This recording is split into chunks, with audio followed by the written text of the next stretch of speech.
قوموں کی زندگی میں کچھ لمحے ایسے آتے ہیں جب فیصلہ صرف آج کا نہیں ہوتا بلکہ آنے والی کئی جنریشنز کی سمت متعین کر دیتا ہے۔ پاکستان شاید اسی موڑ پہ کھڑا ہے۔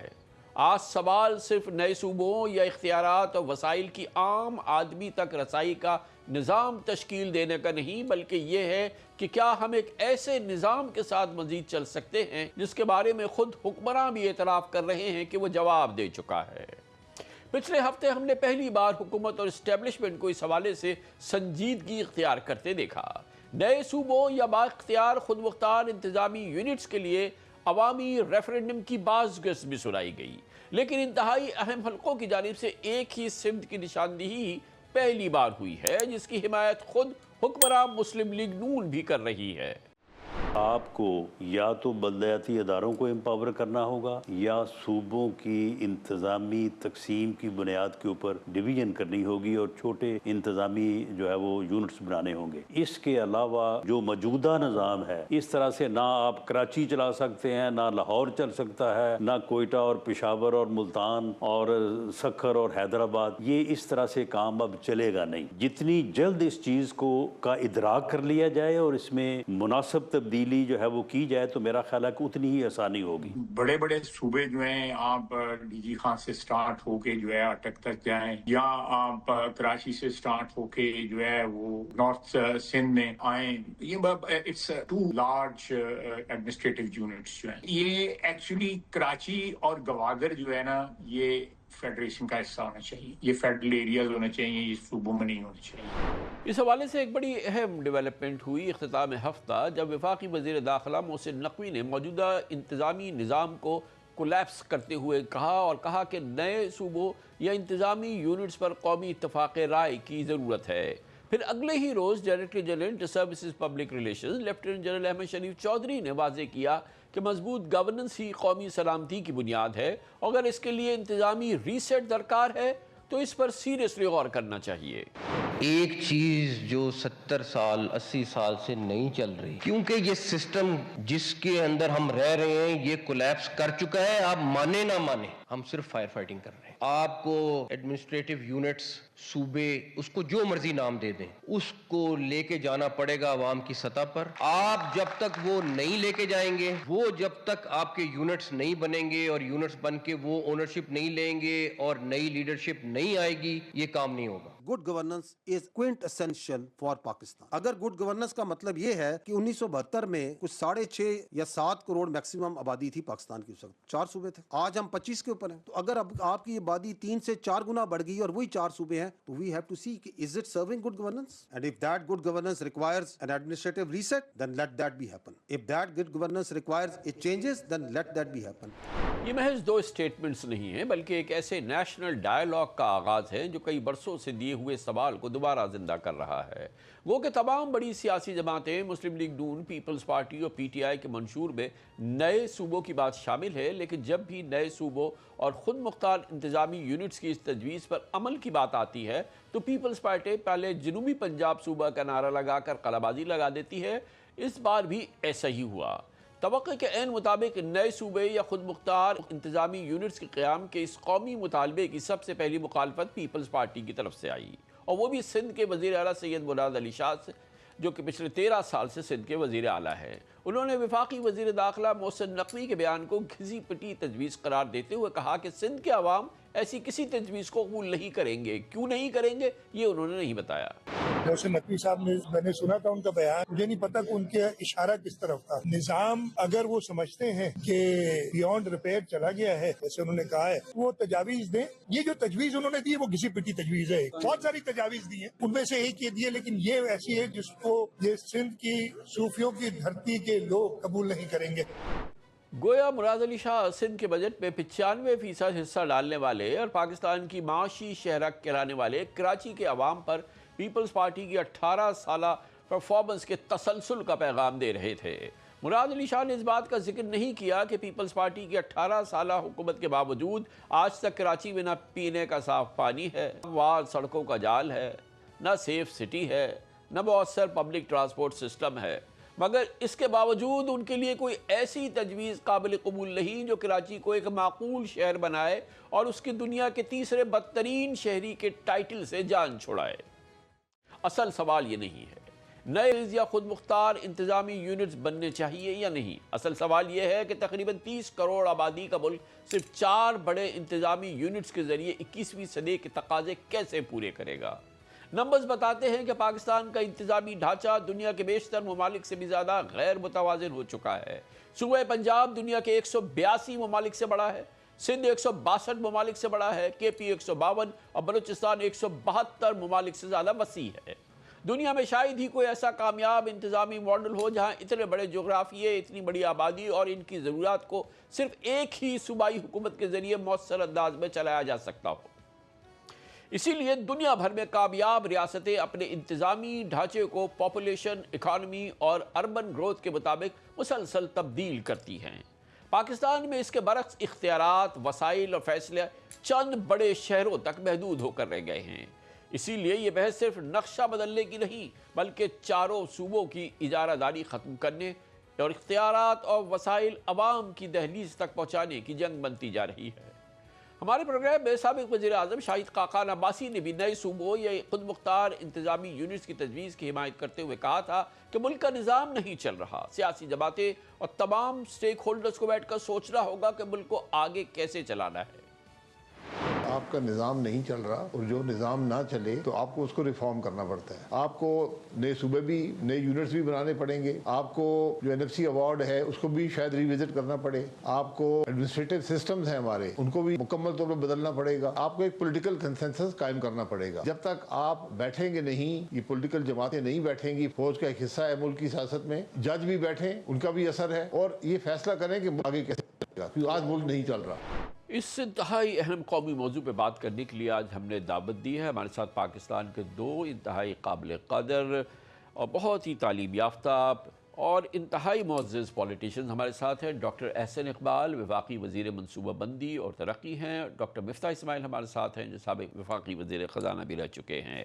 بہت بہت شکریہ ڈاکٹر احسن اقبال صاحب۔ سب سے پہلے تو آپ فرمائیے گا کہ ایک اس میں آپ کو کوئی شک ہے کہ وقت ہے، ضرورت ہے اور پاکستان کی انتہائی کلیدی اہمیت ہے اس بات کی کہ ہمیں جو گورننس کا موجودہ نظام ہے وہ نہیں چل پا رہا، وہ ایک طرح سے ڈہتا نظر آ رہا ہے، وہ گر رہا ہے، بوسیدہ ہو رہا ہے اور ہمیں بہت کلیدی تبدیلیاں کرنی ہیں اور ان اختیارات کو اور وسائل کو عوام کی دہلیز تک پہنچانے کے ایک عمل کا آغاز کرنا ہے۔ آپ اس سے ایگری کرتے ہیں؟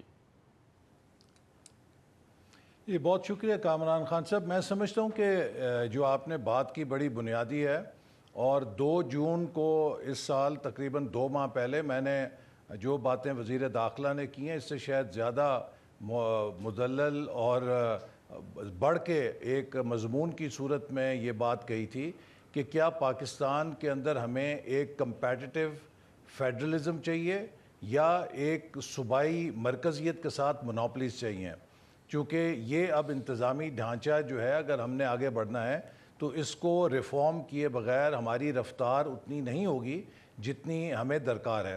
میں اس کو اس طرح فارمولیٹ کروں گا کہ پاکستان میں یہ کہنا کہ ہمارا نظام کولیپس کر گیا یہ بالکل درست نہیں ہے، البتہ یہ ہم کہہ سکتے ہیں کہ ہمارا نظام بہت اوور لوڈ ہو گیا ہے، بالخصوص ہماری جو آبادی کا دباؤ ہے اور جو انتظامی وسائل ہیں اس کے نتیجے میں اور پورا نظام اوور سٹریچڈ ہے اور وہ اپنی پوری صلاحیت سے ڈیلیور نہیں کر پا رہا، اور اس کے ساتھ بہت ساری تبدیلیاں خود ہمارے معاشرے میں اور عالمی سطح پر بھی ہوئی ہیں جس سے رسپونڈ کرنے کے لیے ہمیں اب ریفارمز کی ضرورت ہے اور تیزی کے ساتھ ریفارم کی ضرورت ہے۔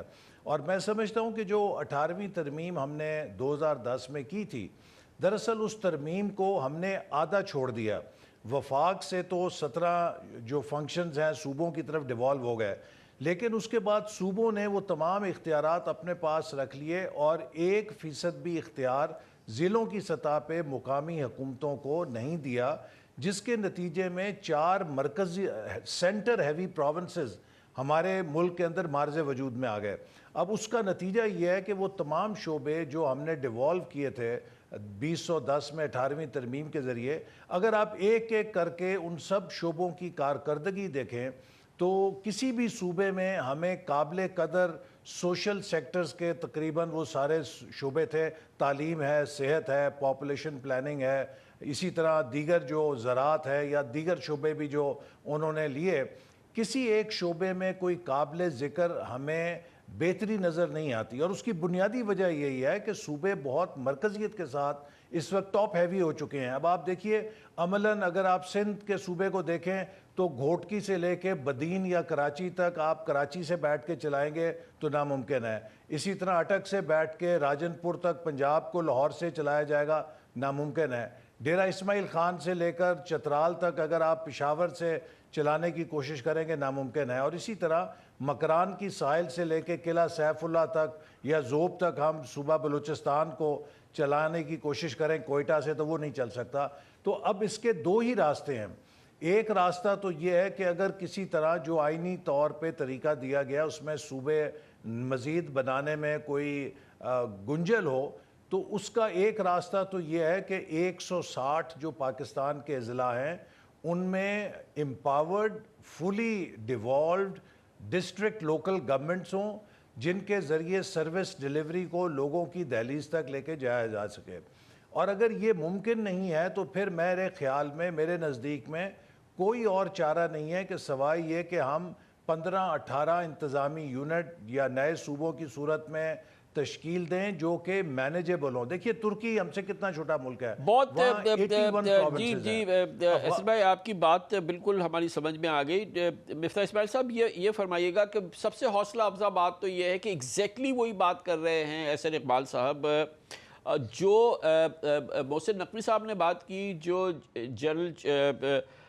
جو D G I S P R ہے ہمارے جنرل شوئی صاحب نے جو بات کی، یہ تمام وہ باتیں ہیں، اور بہت عمدہ بات ہے کہ یہ حکمراں جماعت ہے یہ بھی وہ بات کر رہی ہے، اور جو سیریسنس ہم اس وقت دیکھ رہے ہیں جو کہ فیصلہ ساز حلقے ہیں ہمارے اس معاملے میں، کلیدی معاملے میں، یہ تو پاکستان کے لیے ناؤ اور نیور گھڑی ہے۔ اگر ہمیں فکس کرنا ہے تو میرے خیال میں اس سے بہتر ماحول تو نہیں مل سکتا۔ مفتاح اسماعیل صاحب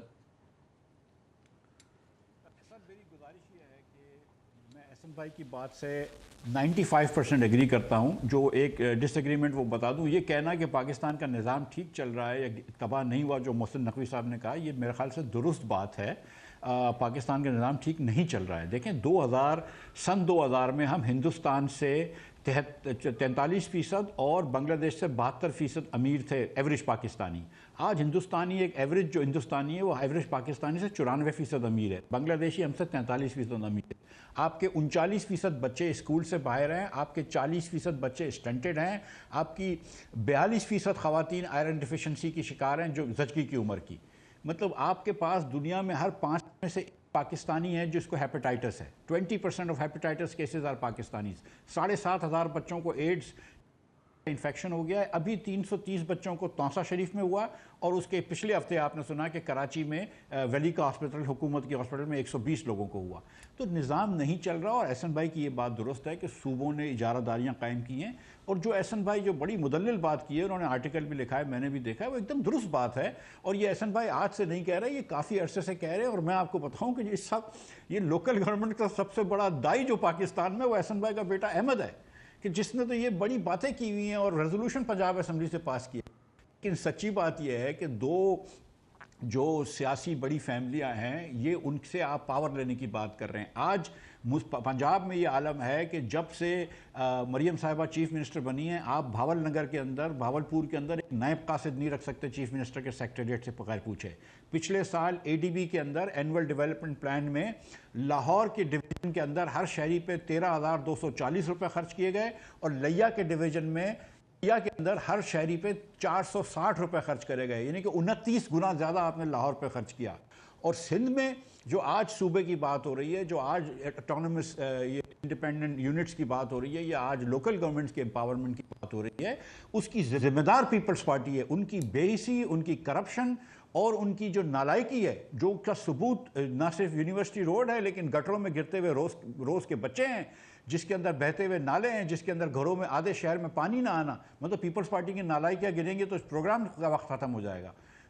میری گزارش یہ ہے کہ یہ ہماری رولرز کو جو رولنگ ایلیٹ ہے ان کو یہ سوچنا پڑے گا کہ آپ کب تک یہ جو ہے وہ اپنی اجارت داریوں کے لیے ملک کی بہتری نہیں کریں گے. اور یہ بات بڑی اچھی ہے کہ فیصلہ ساز حلقوں نے یہ بات کی ہے, لیکن اللہ کرے کہ یہ احسن اقبال جیسی اور مجھ جیسی اور احمد جیسی اور جو لوگ بات کرتے ہیں, شاہد عباسی جیسے لوگ, ان کی بات سنی جائے اور انشاءاللہ اس کے اندر یہ کچھ تو معاملہ آگے ایک بڑھے. اور جو ایک بات محسن صاحب, جی پلیز بتائیے. ایک بات محسن نقوی صاحب نے, ایک بات جو محسن نقوی صاحب نے کہی ہے وہ بہت اس میں وزن تھا کہ سر یہ بہت بڑے آپ چینجز کرنے جا رہے ہیں, اس کے اندر ایک پاکستان کے اندر لارجر کنسنسس ہونا چاہیے, سب لوگوں کے خدشات دور ہونے چاہیے. سندھ کے عوام کو بڑا مسئلہ ہے کراچی کے اندر ایک اور صوبہ بننے کا, جس کے اندر آپ اس کو ڈائلیوٹ کر کے ایڈمنسٹریٹو یونٹ کر سکتے ہیں, یا جو احسن بھائی نے بات کی کہ NFC ایوارڈ سے ڈائریکٹ پیسے مل جائیں ڈویژنس کو اور ڈسٹرکٹ کو, وہ کر سکتے ہیں.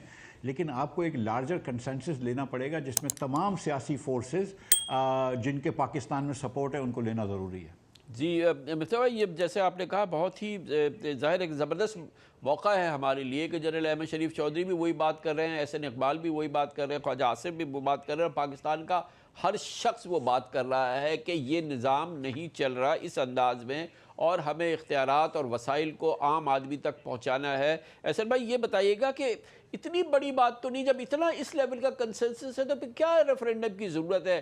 یہ تمام جماعتیں, تمام جو ہے وہ پارلیمنٹ جو ہے وہ بیٹھے اور اس حوالے سے جو آئینی اس میں ہمیں آلٹریشنز کرنی ہے یا ہمیں کوئی اصلاحات کرنی ہے تو وہ ہم کریں. اس قسم کی ڈسپیرٹی نہ ہو کہ کراچی جیسا شہر جو 96% جو ہے وہ کنٹریبیوٹ کرتا ہے سندھ کے ایکسچیکر میں, مگر اس کو یہ پتا ہو کہ ساری زندگی اس کا چیف منسٹر نہیں ہو سکتا, اس کو ساری زندگی پینے کا پانی اس کی لائنز میں نہیں آ سکتا, اس کو ساری زندگی ایک پراپر پبلک ٹرانسپورٹ نہیں مل سکتی, اس کی سڑکیں تباہ برباد رہیں گی.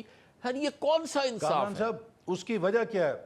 اس کی بڑی وجہ یہ ہے کہ دیکھیے مرکز میں وفاق میں نیشنل فائنانس کمیشن کے تحت ہر صوبہ اپنی آبادی کی تناسب سے وسائل لے جاتا ہے, لیکن جب وہ صوبے میں وسائل لے جاتا ہے تو اپنے صوبے میں پروونشل فائنانس کمیشن نہیں قائم کرتا کہ اس کے صوبے کے اندر بھی جو مختلف ضلع ہیں, مختلف علاقے ہیں, ان کو ان کی آبادی کے تناسب سے وسائل ٹرانسفر کیے جائیں. اس وقت ایک بہت بڑا گیپ اس وجہ, ایک طرف جہاں تھرڈ ٹیئر ہی نہیں ہے, دیکھیے 25-26 کروڑ کی آبادی کا ملک ہے, اس میں ٹوٹل 1170 الیکٹڈ آفیسز ہیں جس میں کہ تمام MPAs اور MNAs شامل ہیں, یعنی کہ آپ دیکھیے 26 کروڑ کی آبادی کے لیے صرف 1170 پبلک آفیسز ہیں جمہوریت چلانے کے لیے. یہ ہائیلی سینٹرلائزڈ اور مونوپلائزڈ ڈیموکریسی ہے. جب تک آپ تھرڈ ٹیئر کے ذریعے 1.5-2 لاکھ پبلک آفیسز جو لوکل گورنمنٹس کے ہیں اٹیچ نہیں کریں گے, this can never be an inclusive democracy. اچھا وہ چونکہ تھرڈ ٹیئر بھی نہیں ہے اور پروونشل فائنانس کمیشن بھی نہیں ہے, لہٰذا وہ صوبوں کے اندر ایک مرکزیت ہے جس کی وجہ سے ڈیلیوری نہیں ہو رہی. مصطفیٰ یہ بتائیے گا کہ اس کو آپریشنلائز کیسے کریں ہم, مطلب یہ ایک بات ہو رہی ہے کہ جی کہ ایک ریفرینڈم ہم کرا لیں اور پبلک جو ہے اس میں اپنی ول اور اپنی جو منشا ہے وہ پیش کرے, لیکن یہ کہ کیسے ہم اس کو آپریشنلائز کرنے کے لیے کیا کیا جائے کہ فوری طور پہ اب یہ موقع اتنا شاندار موقع ہے, ایک ایسی گھڑی ہے جو کہ بالکل ناؤ اور نیور والی گھڑی ہے, تو اس کو ہم کیسے آپریشنلائز کریں تاکہ یہ کہ اس مسئلے کے حل کی ہمیں تصویر صاف نظر آنے لگے؟ کامران بھائی میرے خیال سے اگر محسن نقوی صاحب یا دیگر لوگ یا وزیر اعظم صاحب جو ہیں اگر ایک کانفرنس بلائیں جس میں پاکستان کے بزنس مین بھی ہوں, سیاستدان بھی ہوں, دانشور بھی ہوں, میڈیا کے لوگ بھی ہوں, اس کے بارے میں 1-2 دن کے اندر کچھ بات چیت کریں, کوئی ڈائیلاگ ہو اور جس کے اندر ہر سیاسی پارٹی ہو انکلوڈنگ PTI اس کے بھی ریپرزینٹیو ہوں, وہ سب اپنی آراء پیش کریں.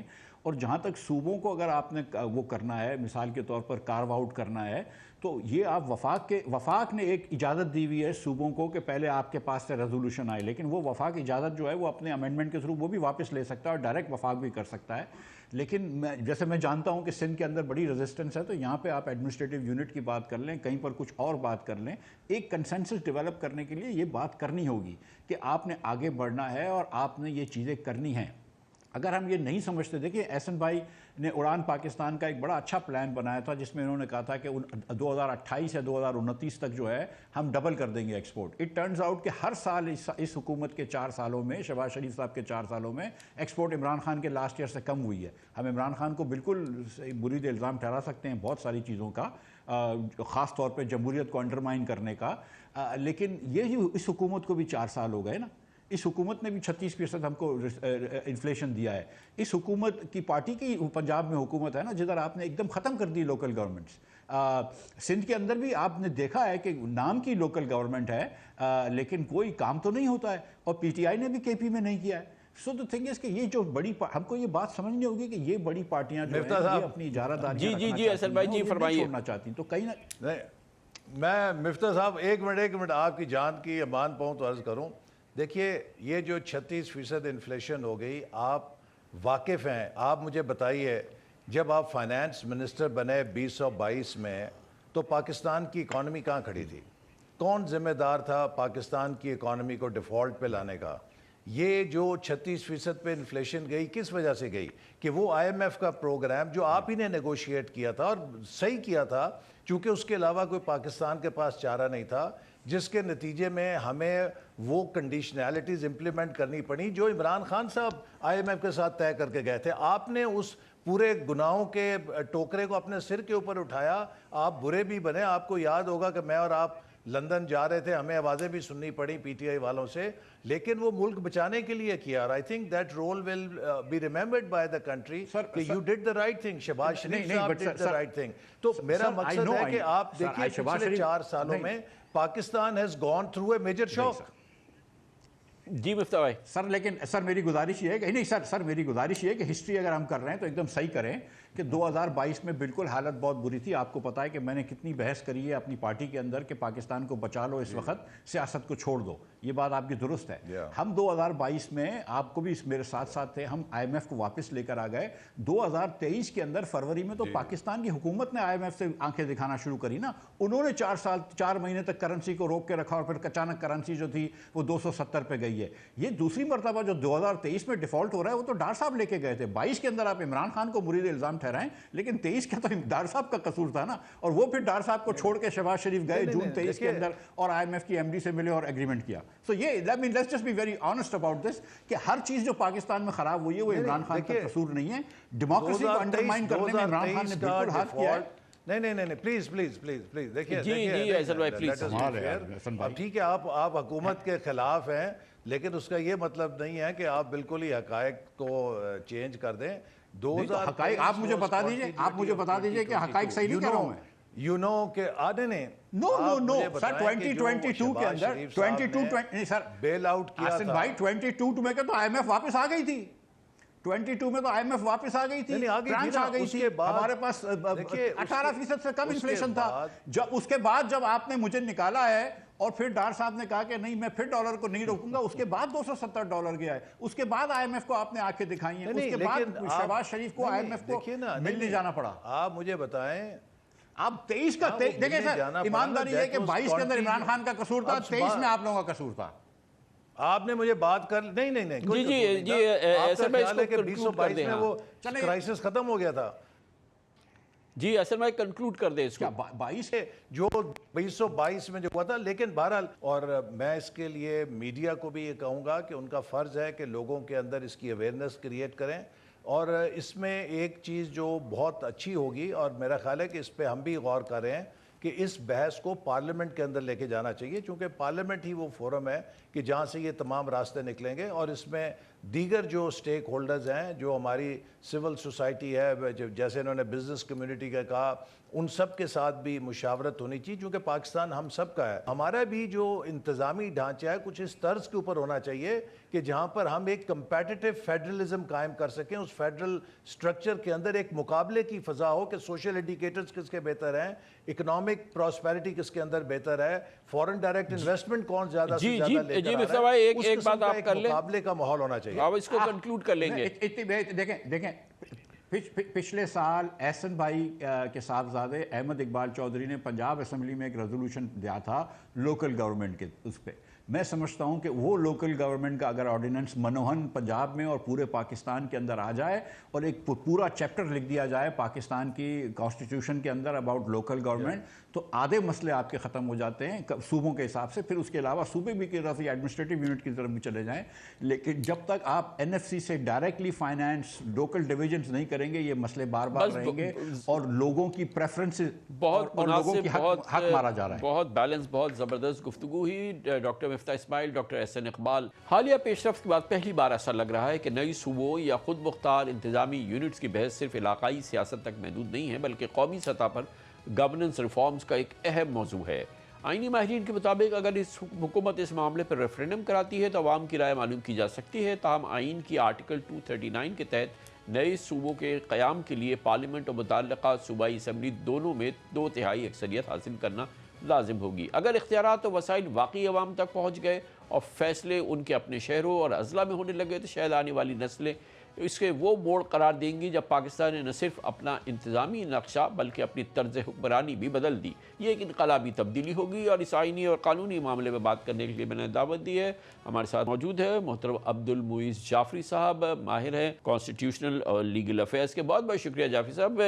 یہ فرمائیے گا کہ بظاہر ایک کنسنسس تو ہم دیکھ رہے ہیں، خاص طور پہ جو پاکستان مسلم لیگ نون ہے، دوسری جانب ایک اکراس دا بورڈ پاکستان کا انٹیلیجنسیا ہے، اور پھر ابھی ہم نے یہ دیکھا کہ اسٹیبلشمنٹ بھی پوری طرح سے اس بات پہ آن بورڈ ہے کہ گورننس کا موجودہ نظام جو ہے اس کو ہمیں ہر صورت میں نئی تشکیل دینا ہے.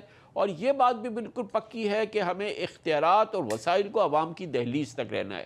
اب رہ گیا ایک معاملہ صرف یہ کہ کیا یہ نئے صوبے بنانے ضروری ہے اس کے لیے اور اس کے ذریعے اس کو کیا جائے، یا یہ کہ انتظامی طور پہ اور ہر لحاظ سے خود مختار ایڈمنسٹریٹو یونٹس ہوں، اس سے بھی کام چل سکتا ہے. اور ایک عام خیال یہ ہے کہ اس کے لیے کوئی بہت بڑی بہت دوڑ کی ضرورت نہیں ہے. کیا آپ سمجھتے ہیں کہ عوامی رائے پہلے لیں اور پھر آئینی جو اس میں تبدیلیاں کرنی ہیں ویسے ہونا چاہیے اور آئین و قانون کی جو ضرورت ہے اس طریقے سے پوری ہو جائے گی؟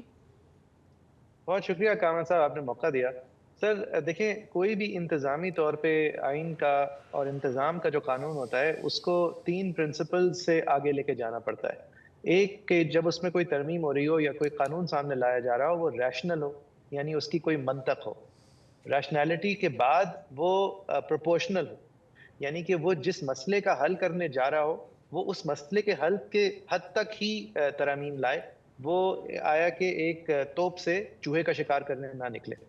اور تیسری چیز یہ ہوتی ہے کہ وہ سبسیڈیارٹی کو کمپلائی کرے، یعنی کہ وہ فیصلہ جو ہے وہ اس لیول پہ کیا جائے، کم نیچے سے نیچے کے لیول پہ کیا جائے، یا اگر آئینی ترمیم کی بات ہے تو چھوٹی سے چھوٹی ترمیم کی طرف نظر رکھی جائے، نہ کہ ایک نظام کا ڈھانچہ ہی پورا غیر ضروری طور پہ ہلا دیا جائے. اب یہ ساری باتیں کر کے ریفرینڈم ہو یا نہ ہو، میری نظر میں یہ ایک لیجیٹیمیٹ حکومت ہے، اس کے اوپر بیسک بنیادی الزامات ہیں. اگر آئین کے اندر کوئی بھی ٹنکرنگ ہونی ہے، چاہے وہ 26ویں اور 27ویں ترمیم تھی، ان کو بھی ایک فریش مینڈیٹ کے بعد لینا چاہیے تھا. لیکن اگر اس بات کو اگر ایک طرف رکھ دیں فی الحال کے لیے، تو اگر آپ مجھ سے پوچھیں گے کہ آج کے آئین کے تحت یا 26ویں ترمیم سے پہلے والے آئین کے اندر ایسی کون سی ترمیم کی جا سکتی ہے جس کے بعد موجودہ نظام حکومت کے اندر جو میجر خرابیاں جو اس وقت اسٹیبلشمنٹ کے اسپوکس پرسنز بھی عیاں کر رہے ہیں اور اپوزیشن پارٹیز بھی عیاں کر رہے ہیں، وہ دور کی جا سکتی ہیں، تو وہ نئے صوبے نہیں ہوگا اور وہ نئے انتظامی یونٹ نہیں ہوگا. وہ 140A کے اندر ایک تشریح کا شمول ہوگا جو ہمارا لوکل گورنمنٹ کا آرٹیکل آئین میں لکھا ہوا ہے. اس آرٹیکل کے اندر اتنی ہی اگر ڈیٹیل ڈال دی جائے جتنی ڈیٹیل پروونشل حکومتیں اور نیشنل حکومتوں کے حوالے سے ہے، اور پروونشل فائنانس کمیشن ایوارڈ کو فرض کر دیا جائے، اور مکمل طور پہ فعال لوکل گورنمنٹ کا حق ہر شہری کو بنیادی طور پہ آئین کے تھرو دے دیا جائے. ترتیب، تنظیم، لوکل گورنمنٹ الیکشنز کس طرح ہوں گے، کتنے خود مختار لوکل کاؤنسلز ہوں گے، کتنے انہیں پیسے ملیں گے، شرح در شرح ان کی جو پرسنٹیجز ہوں گی وہ آئین کے اندر درج کر دی جائیں، اور پروونشل فائنانس کمیشن ایوارڈ کو اسی طرح فرض کر دیا جائے جس طرح نیشنل فائنانس کمیشن ایوارڈ ہے. تو یہ تمام معاملات جو لیکن اوور سائٹ جعفری صاحب رہی پروونشل گورنمنٹ کی، اور کسی بھی صورت سے اس کو ضرورت ہوئی کہ وہ پروونشل گورنمنٹ جو ہے وہ اس کی کسی چیز کو جو ہے وہ اپروو کرے یا اس کی نظر کرم کا وہ محتاج رہا تو پھر تو سارا نہیں ہوگی نا اوور سائٹ. خان صاحب ایک خود مختار لوکل گورنمنٹ اور ایک غیر خود, آج کل جو یہ نظام چل رہا ہے اس میں فرق ہی ہے کہ اوور سائٹ جو ہے وہ صرف پیسوں کی حد تک ہے. میں آپ کو یاد دلاؤں 18ویں ترمیم کے بعد شہری رحمان صاحبہ نے اپنی ہی انفارمیشن منسٹری کو ریپ اپ کرنے کا منصوبہ دیا تھا پارلیمان میں کہ اب میری انفارمیشن منسٹری غیر ضروری ہے. لیکن کیا ہوا 18ویں ترمیم کے بعد صوبے خود مختار ہوئے, ان کی اپنی انفارمیشن منسٹریز اور ان کے بجٹس فعال ہوئے, لیکن ہماری وفاقی انفارمیشن منسٹری وہیں کی وہیں رہی بلکہ اور پھلی پھولی. تو دیکھیں یہ ہم یہ تجربہ کر کے دیکھ چکے ہیں کہ ایک مرکز کے بجائے ہم نے 4 مرکز بنا دیے, نتیجتاً ہم نے مزید اور پیسے ضائع کیے. ایک جھنڈے کی گاڑی کے بجائے 4 جھنڈے کی گاڑیاں آج گھومتی ہیں غیر ضروری. اگر آپ اس کو 4 کے بجائے 30 کر دیں گے تو میں آپ کو لکھ کے دے سکتا ہوں کہ نتیجتاً صرف 30 اب غیر ضروری گورنرز اور 30 غیر ضروری چیف منسٹرز اور 30 غیر ضروری کیبنٹس گھوم رہی ہوں گی اگر آپ مسئلے کا حل اس طرح نہ کریں جس طرح ضروری ہے. اور وہ یہ ہے کہ ایک آدمی کی دہلیز تک انصاف پہنچانے کے لیے, اس کی دہلیز تک اس کے حق پہنچانے کے لیے یہ ضروری ہے کہ اسی کی گلی کے کونے پہ یا اس کی گلی سے 2 گلی چھوڑ کے وہ آدمی رہ رہا ہو جو اس کے یونین کاؤنسل کا چیئرمین ہو, جس کے ہاتھ میں اس کے علاقے کی پراپرٹی ٹیکسیشن کے نمبرز ہوں, جس کے پاس خرچ کرنے کے لیے اس کے گٹر ٹھیک کرنے کے پیسے ہوں, اس تک پانی لانے کے پیسے ہوں, جو کہ مجموعی طور پہ اپنے میونسپل کاؤنسل جا کے اپنے جیسے 10 اور لوگوں کے ساتھ مل کے یہ فیصلہ کر سکے کہ یہ لائن زیادہ بڑی ہونی ہے, یہ روڈ کو بہتر ہونا ہے. یہ پوری دنیا. جعفر صاحب یہ بتائیے گا کہ پولیس کا کیا ہوگا مثال کے طور پہ؟ سر پولیس کو آپ لوکل سبجیکٹ بنا دیں, جو اسپیشلائزڈ یونٹس ہیں ٹیررزم کے ان کو فیڈرل سبجیکٹ بنا دیں. یہ معاملات خان صاحب یہ میرا کوئی ذہن کی اختراع نہیں ہے, تمام سکسیسفل ممالک یہ کر کے دیکھ چکے ہیں. ٹوکیو 50 ملین لوگوں کا شہر ہے, اس کی جو انڈیپینڈنٹ چھوٹی چھوٹی کلیکٹریٹس ہیں, جو چھوٹی چھوٹی اس کی میونسپیلٹیز ہیں, وہ اس حوالے سے تمام فیصلے کرتی ہیں. جو حوالات میں نے آپ کو دیے ہیں کہ روڈز, ٹیکسیشن, لندن جتنا بڑا شہر ہے, لندن کی جو کاؤنسلز ہیں وہ کاؤنسلز فیصلہ کرتے ہیں کہ ہمارے پارکس پہ کتنے پیسے خرچ ہوں گے, ہمارے روڈز پہ کتنے پیسے خرچ ہوں گے, ہمارے یہاں کس طرح کے پیڈسٹرینائزیشن ہوگی, ہمارے یہاں کس طرح کی شاپس ہوں گی, کس طرح کے ٹائمنگ کے قوانین ہوں گے. یہ سب لوکل کاؤنسلز کرتے ہیں. اسی لیے آپ لندن کے میئر کا نام جانتے ہیں, اسی لیے آپ نیو یارک کے میئر کا نام جانتے ہیں, کیونکہ وہ اس حوالے سے فعال ہوتے ہیں.